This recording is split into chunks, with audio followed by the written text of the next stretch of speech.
Hello everyone, this is Mark Fidelman. I am giving you a quick preview of what my presentation in Copenhagen is going to be like on February 4th through 7th, 2013 in Copenhagen.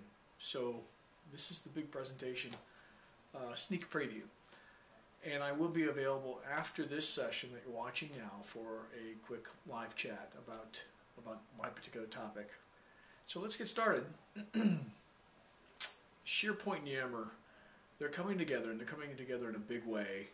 And some of the announcements have been kind of light. They really haven't shared a lot about what's going on with SharePoint and YAMMER. I do know some more things that I can't talk about, but I am willing to share with you some things today, and perhaps by the time the conference rolls around in February, I could share a lot more. But one thing I will tell you right off the bat, that these two products appear to be coming together, and they're going to do so in a very big way. One of the things that you might not caught if you were attended like I did in Las Vegas is that SharePoint and YAMMER are going to be in most of the Office products now, so that you're going to see a running activity stream within Word, within Outlook, within all the Office products that are directly linked to content on SharePoint. So that's important. It's almost going to force people to become social, at least with the tools that they're using from Microsoft. And a lot of people, you know, as you know today, aren't social externally, much less social internally. But these tools are going to kind of force them to become social internally as well. So that's kind of a big takeaway from Las Vegas, that SharePoint and YAMMER coming together in a big way. There's also going to be activity streams and feeds in all the products. And you'll begin to see SharePoint and YAMMER integrated into other areas within the enterprise. Specifically, Microsoft talked about Dynamics, you know, the CRM, you could see ERP, you could see a lot of integration points where having a social stream or activity stream makes sense, but also being able to bring content in context into each of these applications, I think is very important as well.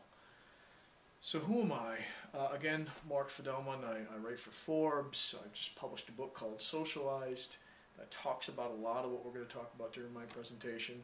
I did over 10,000 hours of research, 3 years of experience of actually doing this myself. I talk a lot about using SharePoint and YAMMER, and I've used SharePoint and YAMMER pretty extensively. I've worked for companies that have promoted products on SharePoint.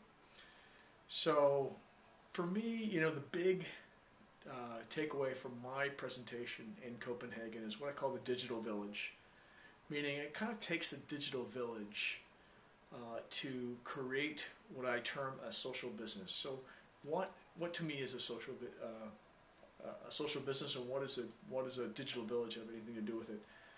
So if you think back a few hundred years ago, the digital village really was, or just the village, sorry, it wasn't digital back then. The village itself was really where people got together, they congregated, they exchanged goods at different stores or markets or locations. They were much more friendly. They were into everyone's business. Now that may or may not be, you know, something that you wanted to see today. But the point is that the community felt closer, and I think that's the big takeaway, is that the community, there was a sense of community in each of these villages hundreds of years ago. Now, the living conditions weren't as great, but they did have a shared sense of responsibility. So when somebody was injured, or somebody was hurt, or somebody was down on their luck, people came to the rescue. Also with business, people knew where to find the experts. People knew who was responsible for what, and who could get something done. So that's, when I talk about recreating this in digital form, that for me is kind of what we can do with SharePoint and YAMMER. Really, these products come together and create what I kind of term the digital village. And especially with large organizations, it's very hard today to find the experts in a particular company. It's very hard to share information with one another in a company. It's all siloed. It's spread out all over the place. It's hard to find. But if you create what I term this digital village, all of a sudden the company feels smaller. because it is smaller, because technology, specifically SharePoint and YAMMER, is bringing it all together in one spot that you can go to. And that's what I kind of term your digital village. Experts are easier to find, information's easier to get, you can ask questions and get quick responses. You build up a reputation on these on the SharePoint YAMMER site, your digital village. So this is, you know, kind of what we're going to talk about during my presentation, is how you create one, how you build one, and some of the benefits of doing so. And you know, it's also kind of a work in progress. I think even Microsoft would admit they're still trying to figure out how to bring YAMMER and SharePoint together to kind of recreate this experience of what I term a digital village, and they'll term it something else, probably a social platform. But for me, I like to draw analogies to what we're really creating to make the connection easier for people to understand.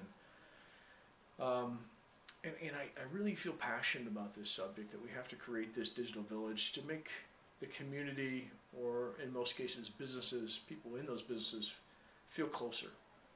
Especially now when you've got people spread out around the globe in businesses. You got different languages, you have all sorts of issues in terms of time zones, but I really believe the digital village and recreating this village online on SharePoint and YAMMER really could bring the company closer together. People feel closer together, and all the statistics that I've run show that people feel closer to the organization and are more emotionally connected to the organization, and I think that's really important. In fact, some of you may or may not have heard of Isaac Getz, but in 2012 he gave a very inspiring, almost thought-provoking TEDx talk on the new workforce. And during this TEDx talk, Getz cites the research he and his team conducted over 5 years. And you know, during this research, it involved a lot of social business principles, but it didn't involve the technology. And what he found was that there were a certain number of people within the organization that he termed roosters. And roosters are people that are just emotionally connected with the organization, would sing its praises every chance they got. And these are the people that you really want in the organization. And what he found out during his research is only about 27% of people within the average organization were what he termed roosters, or big boosters of the organization. And shockingly, and kind of unfortunately, only 59% of the next group of people, what he called tired dogs, were really just not engaged. I mean, they worked at the organization, you know, they checked in, they checked out, but they weren't really committed to the organization. They weren't harming the organization, but they weren't really committed or passionate about it as well. I mean, it's a shocking number, 59%. I think you agree. And then, you know, kind of most alarmingly, almost 14% of employees are actively disengaged. Getz calls these people foxes. And these are people that are actually harming the organization, whether they're not finishing tasks, whether they just don't care, whether they're talking to customers in a negative way on purpose. And so for most companies, or the average company, where 14% of the people are foxes, that's quite a large number, especially in organizations that have 1,000 employees or more. Imagine if these people are customer facing. I mean, that's not something any of us would want. So, you know, all that said, we really need to reinvent the workplace. And I think, as a quick preview here, I'm going to show you how to do that using YAMMER and SharePoint as kind of the foundation for reinventing this workplace. And I'm going to show you specific examples of companies that have done it and done it well, and the results of those companies. And I think you'd be surprised who's actually on my list. There are many more, but I pick out 3 specifically that I've dealt with and I've had a personal introduction to, and I've witnessed what they've done. So that's kind of the introduction to my talk. I hope you'll join me, and I'll be available right after this video to answer some of the questions you might have about my presentation. Thank you.